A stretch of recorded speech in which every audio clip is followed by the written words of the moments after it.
What is up guys, Tan of the sides. In this video, I'm going to show you how to add a song in a video in Canva. So first you need to head over to your Canva's website and then when you're redirected to the home page, here you will see the video section. Simply click on this and then you can just upload a video if you have any in your PC, or you can just simply upload the pre-built video templates in Canva. And after that, when the pre-built template video has been loaded, here on the left side, you will see some editing options.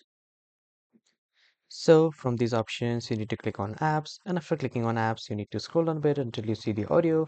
Click on this audio, and then here at the top, you will see music free. Here you will see all the free music that are available in Canva. So you can just choose any of the music that you want.